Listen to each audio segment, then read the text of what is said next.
आपका ये जो पढ़ाया गया था आपका, ये अभी हमने सेक्शन आपका 3 पढ़ाया था। और सेक्शन 3 में हमने ये बताया था कि दहेज लेने और देने को दंडनीय बनाया गया है।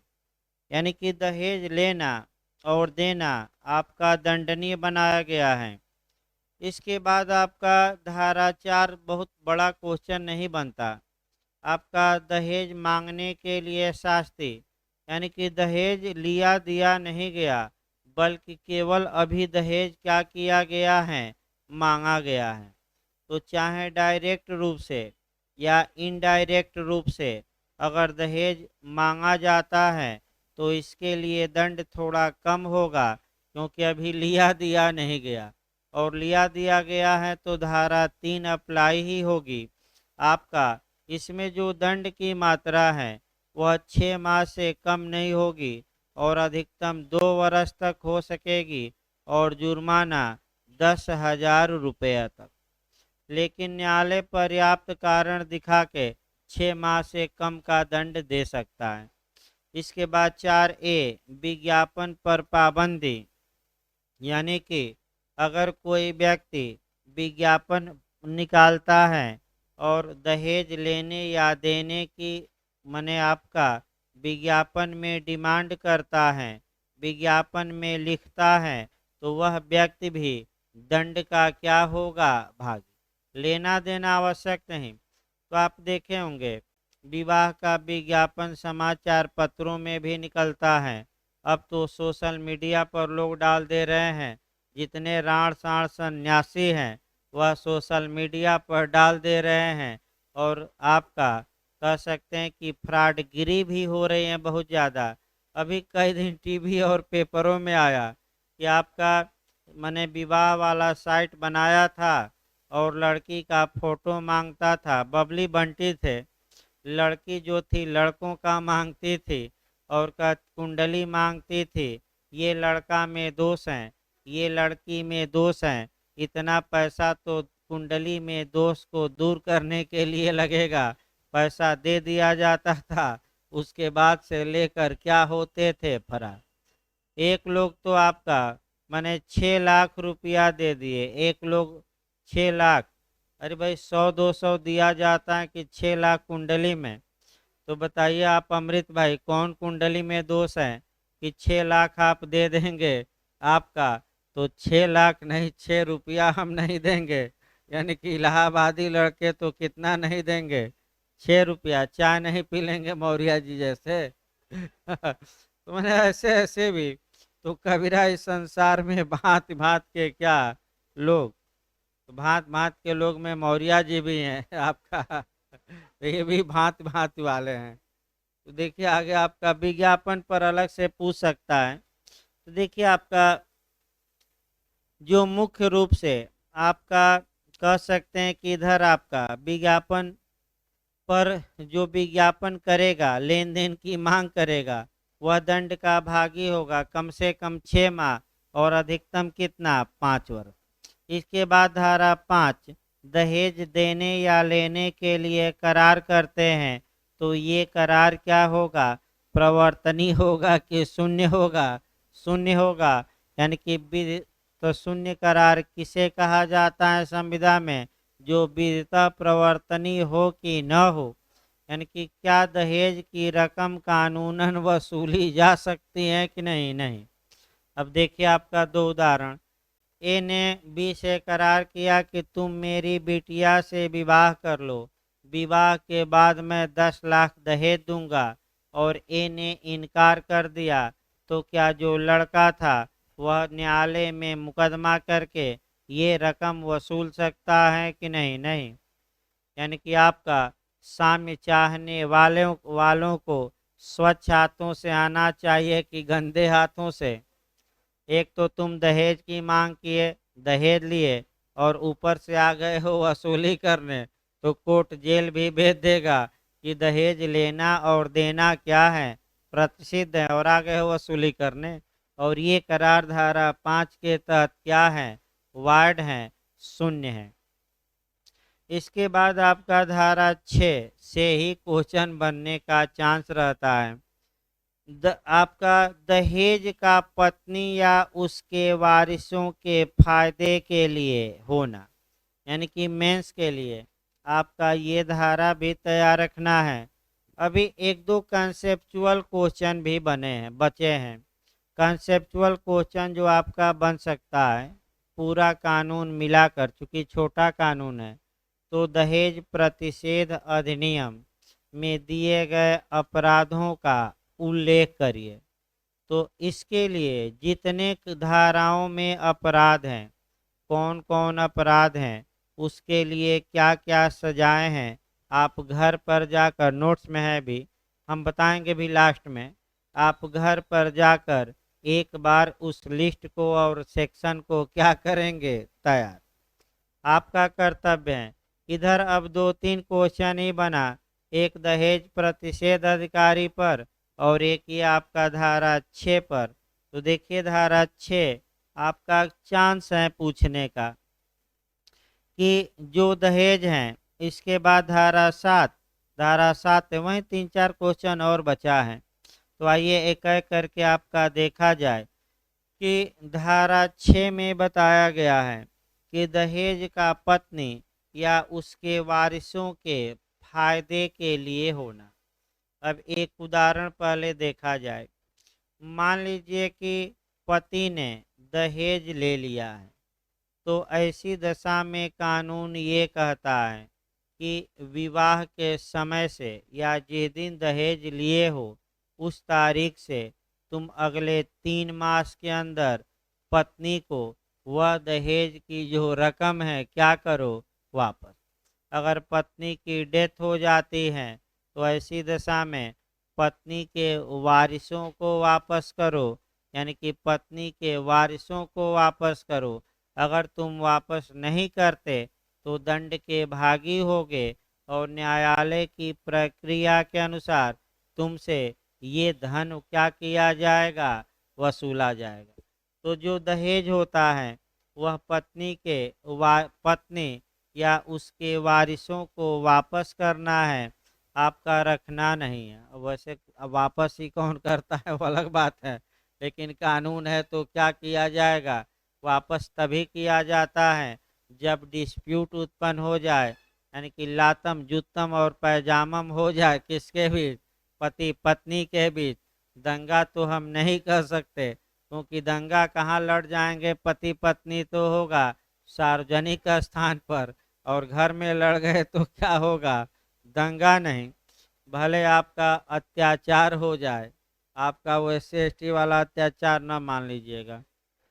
हाँ चलिए देखिए आपका भाई, तो यही बात जो आपका पूछा जा सकता है, यही एक बड़ा क्वेश्चन भी है। देखिए आपका दहेज का पत्नी या उसके वारिसों के फायदे के लिए होना, इसका प्रावधान धारा 6 में किया गया है। देखिए पहला खंड, जहाँ कोई दहेज ऐसी स्त्री से भिन्न जिसके विवाह के संबंध में वह दिया गया है किसी व्यक्ति द्वारा प्राप्त किया जाता है, वहाँ वह व्यक्ति उस दहेज को, तो भाई अगर स्त्री को ही दिया गया है तो कोई दिक्कत नहीं, और पति या पति के नातेदार ले लिए हैं तब तो दिक्कत है। और ये लोग उस स्त्री को क्या करेंगे, वधू को क्या करेंगे, ऐसी रकम या ऐसा सामान सोना चांदी वापस करेंगे। और जब ये जो रकम है वह वधू का या स्त्री का स्त्री धन होता है, यानी कि इस पर उसे पूर्ण क्या होगा, हकदार। अगर पति मिसयूज करता है तो क्रिमिनल ब्रीच ऑफ ट्रस्ट हो जाएगा, यानी कि आपराधिक न्यासमा, ये भी याद रखिए, क्योंकि विश्वास पर रखा है, मिसयूज नहीं करना है। तो आगे देखिए आपका बैरक 3 खंड हैं। यदि वह दहेज विवाह के पूर्व प्राप्त किया गया था तो विवाह की तारीख के कितने माह के अंदर पत्नी को लौटा दे पति या पति के नातेदार, 3 माह। तो विवाह के पूर्व दहेज पति ने लिया या पति के नातेदारों ने, तो विवाह के कितने दिनों के अंदर, 3 माह। फिर यदि वह दहेज विवाह के समय या विवाह के पश्चात प्राप्त किया गया था, तो जिस दिन आपने दहेज प्राप्त किया उसके कितने माह के अंदर अगले लौटा दीजिए दहेज की रकम और सामान? 3 माह। और यदि वह समय जब स्त्री अवयस्क थी तब प्राप्त किया था, तो उसके 18 वर्ष की आयु प्राप्त करने के पश्चात कितने माह के भीतर? 3 माह। यानी कि 15 साल में किसी स्त्री का विवाह हो गया और पति को दहेज दिया गया था, तो पति दहेज की रकम रखे, सामान रखे। जब स्त्री मेजर हो जाए, 18 वर्ष की हो जाए, तो उसके अगले 3 माह के अंदर जो दहेज का सामान और पैसा रुपया था वह स्त्री को क्या किया जाए? लौटा जाए। तीनों मामलों में 3 माह ही हैं, लेकिन आपका स्टेज अलग अलग है। फिर एक बार दिमाग में बैठाइए, लिखेंगे कैसे। पहला ये है कि अगर विवाह संपन्न होने के पूर्व दहेज दिया गया था, तो पत्नी को विवाह संपन्न होने के अगले कितने दिनों के अंदर वह संपत्ति लौटानी पड़ेगी? मूल्यवान प्रतिभूत? 3 माह। विवाह के समय दिया गया या विवाह के बाद अगर दिया गया है दहेज, तो जिस दिन दहेज पाया गया है पति या पति के नातेदारों द्वारा, अब उस तारीख से अगले कितने माह के अंदर? 3 माह। और अगर पत्नी माइनर थी विवाह के समय और जब दहेज दिया गया था, तो 18 वर्ष की जब पत्नी आयु पूर्ण कर ले, तो उसके बाद कितने माह के अंदर? 3 माह। तो पति या पति के नातेदार किसको वापस कर दें आपका ये रकम और मूल्यवान प्रतिभूत संपत्ति? पत्नी को। अगला देखिए, स्त्री को अंतरित कर देगा और ऐसे अंतरण तक उसे न्यास के रूप में स्त्री के फायदे के लिए धारण करेगा। तो अभी बताया भी मैं। तो मान लीजिए आपका स्त्री का विवाह हुआ, पति को पैसा दिया गया दहेज की रकम, तो पैसा पति वापस करे, और जब तक वापस नहीं करता तब तक पति उस पैसे को, उस मूल्यवान प्रतिभूति को, उस संपत्ति को न्यास के रूप में रखेगा। न्यास का मतलब ये हुआ कि ये माना जाएगा कि पत्नी ने पति पर विश्वास किया और अपनी संपत्ति सुरक्षित रखने के लिए दिया। अगर पति विश्वासघाती निकला, यानी कि न्यास को भंग किया, न्यास का मतलब ये होता है विश्वास, यानी कि गबन कर लिया, गबन करके 2 बूंद ले लिया, यानी कि या 4 बूंद ले लिया, या गबन करके बाइक खरीद लिया, या आपका फटफटिया खरीद लिया, तो ऐसी दशा में पति न्यास भंग के लिए भी दोषी होगा। एक मुकदमा और लग जाएगा आईपीसी का, क्रिमिनल ब्रीच ऑफ ट्रस्ट, यानी कि गबन या आपराधिक न्यास भंग या अमानत में क्या डाल दिया पति ने? खयानत डाल दिया। अमानत में तो किसका पैसा था? संपत्ति, और मिसयूज कर दिया पत्नी का। तो बहुत कड़ा नियम है। वो अलग बात है कि पत्नियां मांगती नहीं हैं, लेकिन जो टीवी फ्रिज इत्यादि है वो तो कहती हैं कि हमारे बाप ने दिया है, तुम निकम्मे क्या लाए हो, क्या खरीद के दिए हो। तो आइए आपका अगला देखिए, अन्यथा ना लीजिएगा भाई, उदाहरण को उदाहरण के रूप में लिया जाए, ये नहीं कि अन्यथा लिया जाए इसको। आपका अगला देखिए, खंड 2 देखिए। पहला तो अब तो याद हो जाना चाहिए, इतना तो लिख ही लेंगे। 3 माह 3 माह क्यों छाता वाले, लिख लेंगे ना। देखिए आगे भाई, अब यह कि छाता होता बेचारे का आ नहीं रहा है तो थोड़ा मायूस है, इसीलिए उदाहरण देना पड़ता है। पता लगा कि इनके कई छाते हैं और सभी छाते आपका इस समय बीमार चल रहे हैं, आपका बारिश वारिश में भीग गए होंगे छाते। अब अन्यथा इस बात को भी ना लीजिएगा, अब ये न पूछने लगेगा कि कौन कौन छाता है, ये गुप्त रखा जाता है। लेकिन कई छाते हैं, पुराने से लेकर नए तक। देखिए आगे भाई आपका अगला देखिए, खंड 2 देखिए आपका। यदि कोई व्यक्ति उपधारा 1 द्वारा यथा अपेक्षित किसी संपत्ति का उसके लिए परिसीमा काल के भीतर, तो अब परिसीमा काल न पूछिएगा कितने दिनों में वापस करना है, 3 माह। परिसीमा काल के भीतर या उपधारा 3 द्वारा अपेक्षित अंतरण करने में असमर्थ रहेगा तो वह दंड का भागी होगा। और दंड कितना मिलेगा? कम से कम 6 माह, अधिकतम 2 साल, और जुर्माना कम से कम 5,000, और अधिकतम कितना हो सकेगा? 10,000, या दोनों से दंडनीय होगा। यानी कि आपका फिर एक बार समझिए, अगर जो समय निर्धारित 3 माह का किया गया है, उस 3 मास के अंदर बर या बर के माने नातेदारों ने अगर स्त्री को वह दहेज की संपत्ति मूल्यवान प्रतिभूत या रकम वापस नहीं की, तो ऐसे व्यक्ति अब दंड के भागी होंगे। दंड याद रखिए, कम से कम कितना? 6 माह, अधिकतम कितना? 10,000 रुपये, अधिकतम 2 वर्ष का कारावास, और जुर्माना कम 5,000 से कम नहीं होगा, और अधिकतम कितना हो सकेगा? 10,000। एक और है उपधारा 3। उपधारा 3 अभी हम शुरू करेंगे। अगर मान लीजिए कि पत्नी के घर वालों ने पति को कोई संपत्ति दी और पति निकला निकम्मा और अंतरण कर दिया, यानी कि किसी को दान में दे दिया, बेच दिया। जैसे बाइक दिए थे दहेज में लोग, और बाइक क्या किया? तेल का ठिकाना नहीं था और 2 बूंद वाला था, यानी कि आपका नशे वाला, तो या जुआ वाला भी कह सकते हैं, थोड़ा उदाहरण चेंज किया जाए।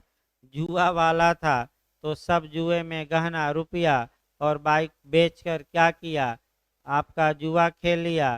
तो अगर संपत्ति को अंतरण कर देते हैं, लौटाते नहीं हैं, तब भी व्यक्ति इस दंड का भागी होगा।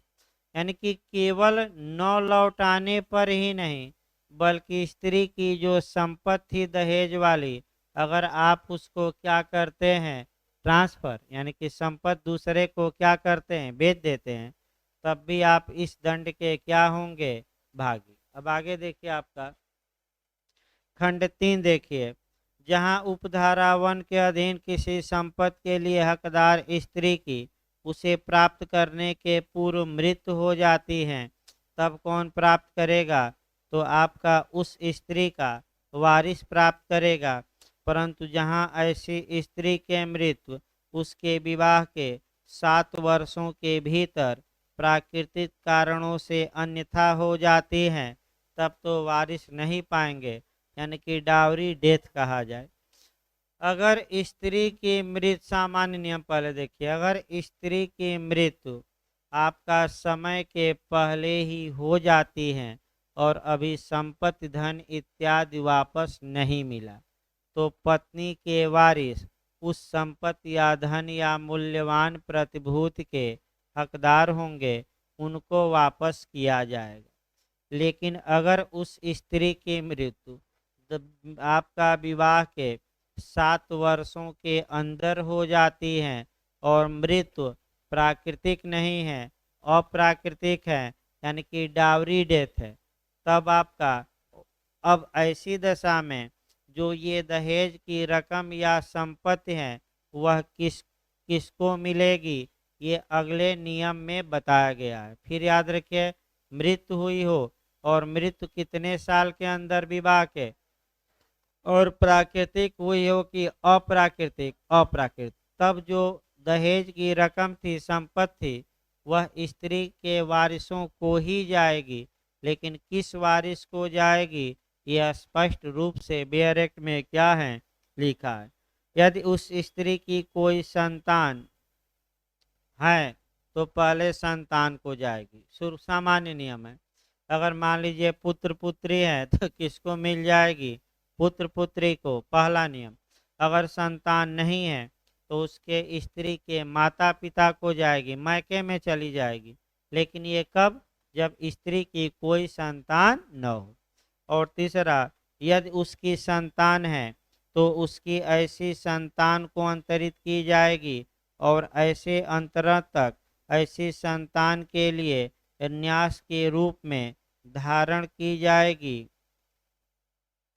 फिर एक बार देखिए, थोड़ा बहुत लग रहा हो, फिर एक बार देखिए भाई आपका। नहीं ठीक है, पर अगर संतान है तो उसकी संतान को, अगर संतान अवयस्क है तो आपका कोई व्यक्ति जो रखा है संपत्ति वह ट्रस्ट के रूप में रखेगा, आपका कह सकते हैं बेच और मिसयूज नहीं करेगा। और संतान नहीं है तब लिखा गया बेरक में किसको, उसके माता पिता। सही है, कोई इसमें गलती नहीं है, क्योंकि थोड़ा ऊपर नीचे लिख दिया गया है। पहले आपका ऊपर लिखना चाहिए संतान, और नीचे लिखना चाहिए कि संतान नहीं है तो किसको, माता पिता। लेकिन ऊपर पहले लिखा है कि संतान नहीं है तो माता पिता, और संतान है तो संतान को। और जब तक संतान को या पुत्र पुत्री को संपत्ति दहेज वाली नहीं मिल जाती, जो व्यक्ति संपत्ति रखा है वह पुत्र पुत्री के लिए अब किस रूप में रखेगा, न्यास के। मिसयूज करेगा कि नहीं, नहीं। आगे देखिए खंड 3A देखिए, जहां उपधारा 1 या उपधारा 3 द्वारा अपेक्षित संपत्ति का अंतरण करने में असफल रहने के लिए उपधारा 2 के अधीन सिद्ध दोष ठहराए गए किसी व्यक्ति ने उस उपधारा के अधीन उसके सिद्ध दोष ठहराए जाने के पूर्व ऐसी संपत्ति का उसके लिए हकदार स्त्री को या यथास्थिति उसके वारिसों या माता पिता या संतान को अंतरित नहीं किया है, वहाँ न्यायालय उस उपधारा के अधीन दंड अधिनिर्णित करने के अतिरिक्त लिखित आदेश द्वारा यह निर्देश दे सकता है कि ऐसा व्यक्ति ऐसी संपत्ति का यथा स्थिति ऐसी स्त्री या उसके वारिसों माता पिता या संतान को ऐसी अवधि के अंदर आपका ट्रांसफर करे जो न्यायालय द्वारा आपका नियत किया जाए। और आपका अगर ऐसा व्यक्ति न्यायालय द्वारा निर्धारित समय के अंदर अगर आपका अंतरण नहीं करता तो न्यायालय संपत्ति के बराबर ऐसे व्यक्ति पर क्या लगा देगा, जुर्माना।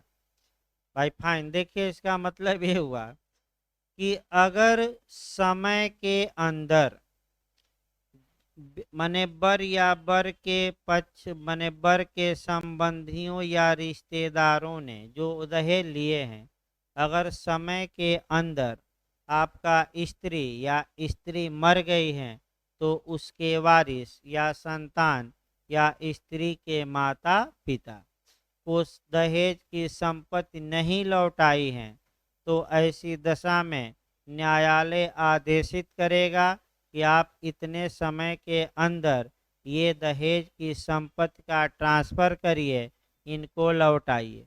और अगर आप विफल रहते हैं सोना चांदी इत्यादि लौटाने में तो जितनी रकम थी उतनी बराबर आप पर क्या लगा देगा न्यायालय, जुर्माना।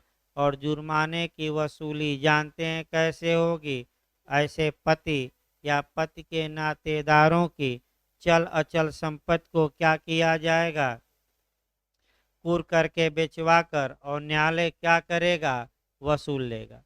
इस प्रकार आपका धारा 7 मने धारा 6 महत्वपूर्ण थी। धारा 7 भी आपकी आ सकती हैं, अपराधों का संज्ञान, कॉग्निजेंस ऑफ ऑफेंस। तो जब भी अपराधों का संज्ञान पढ़िएगा लिखिएगा तो कम से कम एक लाइन को हम बता रहे हैं, आप सीआरपीसी से भी जरूर कोरिलेट कर लीजिएगा।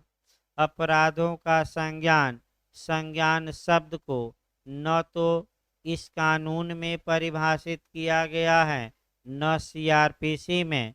संज्ञान का मतलब होता है अवगत होना, भिज्ञ होना या न्यायिकतः सूचना प्राप्त करना।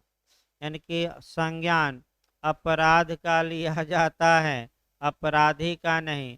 संज्ञान के बारे में सीआरपीसी की धारा में 190 से 194 तक में जनरल रूल है, जबकि संज्ञान पर शर्तें दी गई हैं 195 से लेकर 199। और सामान्य नियम 190 सामान्यतः कॉग्निजेंस कौन लेता है सीआरपीसी में? First class judicial magistrate. लेकिन दहेज अधिनियम के तहत आने वाले अपराधों में कौन न्यायालय संज्ञान लेगा? इसका उल्लेख दहेज प्रतिषेध अधिनियम 1961 की धारा 7 में किया गया है। तब पूरी तरह सीआरपीसी को दिमाग में क्या करेंगे? बैठाए रहेंगे। देखिए, सीआरपीसी में किसी बात के होते हुए यानी कि सीआरपीसी की धारा 190 से लेकर 199 तक में कुछ भी लिखा गया हो, अब यहाँ सीआरपीसी अप्लाई न होकर दहेज अधिनियम के तहत धारा 7 क्या होगी? लागू। भाई सीआरपीसी ना अप्लाई करिएगा। महानगर मजिस्ट्रेट या प्रथम वर्ग न्यायिक मजिस्ट्रेट के न्यायालय से अगर कोई न्यायालय इस अधिनियम के अधीन किसी अपराध का विचारण नहीं करेगा, यानी कि इसका मतलब ये हुआ कि दहेज अधिनियम के तहत आने वाले अपराधों का ट्रायल कौन कर सकता है? तो फर्स्ट क्लास जुडिशियल मजिस्ट्रेट या उसके ऊपर के न्यायिक मजिस्ट्रेट, कोई महानगर मजिस्ट्रेट या उसके ऊपर के न्यायिक मजिस्ट्रेट। यानी कि प्रथम वर्ग के बाद एक ही तो बचा, कौन? द्वितीय वर्ग न्यायिक मजिस्ट्रेट। यानी कि द्वितीय वर्ग न्यायिक मजिस्ट्रेट दहेज प्रतिषेध अधिनियम 1961 के तहत आने वाले अपराधों का विचारण करने की क्षमता उसे प्राप्त है कि नहीं? नहीं है। या तो फर्स्ट क्लास या उसके, और महानगर क्षेत्र है तो महानगर मजिस्ट्रेट या उसके सेकेंड क्लास जुडिशियल मजिस्ट्रेट को पावर, ये आप लिखेंगे मैंने लिखते समय।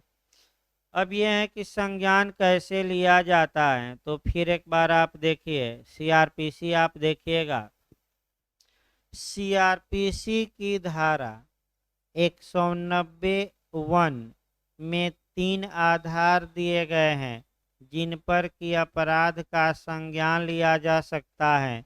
190(1)(a) में परिवाद पर, 190(1)(b) में पुलिस रिपोर्ट, और तीसरा स्वयं के ज्ञान या किसी की सूचना या किसी की शिकायत पर। तो आखिर जो ये दहेज प्रतिषेध अधिनियम है, इसमें संज्ञान किस आधार पर लिया जाएगा? तो सीआरपीसी में 3 आधार हैं। अब कोरिलेट करिए, देखिए कोई न्यायालय इस अधिनियम के अधीन किसी अपराध का संज्ञान अपनी जानकारी पर, तो बताइए सुमोटो से ले सकता है कि नहीं मजिस्ट्रेट? तो सीआरपीसी में बता दीजिए सुमोटो से ले सकता है कि नहीं? 190(1)(c), और इसमें कौन है? पहला ही, यानी कि पहला तरीका क्या है? दूसरा आपका ऐसे अपराध को गठित करने वाले तथ्यों को पुलिस रिपोर्ट पर, तो सीआरपीसी में भी बताते रहिए 190(1)(b) में किस पर संज्ञान लिया जाता था? Police report. तो क्या डावरी एक्ट के तहत अपराधों का संज्ञान पुलिस रिपोर्ट पर लिया जा सकता है कि नहीं? और एक ही तो बचा सीआरपीसी में 190(1)(a), क्या करने पर? परिवाद। तो फिर आप सेकंड क्लास देख लीजिए, अपराध से व्यथित या ऐसे व्यथित के माता पिता या अन्य नातेदार द्वारा या किसी मान्यता प्राप्त सामाजिक संस्था या संगठन द्वारा किए गए परिवाद पर इस अधिनियम के तहत अपराधों का संज्ञान लिया जा सकता है। प्रथम वर्ग न्यायिक मजिस्ट्रेट या उसके ऊपर के न्यायालयों द्वारा, या महानगर क्षेत्र है तो कौन? महानगर मजिस्ट्रेट या उसके ऊपर।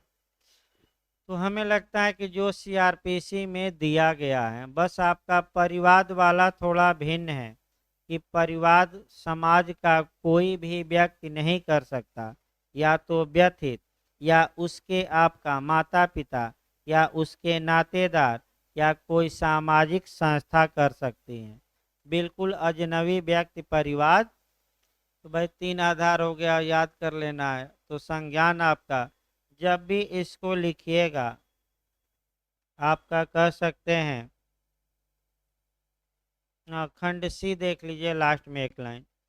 महानगर मजिस्ट्रेट या प्रथम वर्ग न्यायिक मजिस्ट्रेट के लिए यह विधि पूर्ण होगा कि वह इस अधिनियम के अधीन किसी अपराध के लिए सिद्ध दोष ठहराए गए किसी व्यक्ति के विरुद्ध इस अधिनियम द्वारा अपराधीकृत कोई भी दंडादेश पारित कर दे। तो अब तक आपने देखा कि अधिकतम सजा मैंने कितना दी जा सकती थी भाई, कई जगह है कि 5 साल से कम नहीं। तो आप बताइए, प्रथम वर्ग न्यायिक मजिस्ट्रेट सीआरपीसी की धारा 29 के तहत अधिकतम कितना दंड दे सकता है? 3 साल। लेकिन डाउरी एक्ट के तहत उसके दंड देने की मात्रा को क्या किया गया? बढ़ा गया। अगर 3 साल से अधिक दंड दे भी देता है तो ये दंड वैध होगा कि अवैध? वैध। ये हम नहीं बता रहे हैं, ये आपका धारा 7 का खंड सी देखिए, आपका स्पष्ट कह रहा है। इस प्रकार आज की क्लास खत्म किया जाए, कल आपका चलेगा। और अब बचा आपका क्या है, धारा 8, आपका 8A। वहीं 8B महत्वपूर्ण है आपका, यानी कि 2 क्वेश्चन और 1-2 कंसेप्चुअल आते हैं, उसको हम बता देंगे अलग से। दे दीजिए उधर। 2 या 3 क्वेश्चन और बचे हैं, कल ख़त्म हो जाएगा। नोट्स कल आपको मिल जाएगा, कल ही लीजिए। ये सारे आपका क्वेश्चन लिखवाए गए हैं।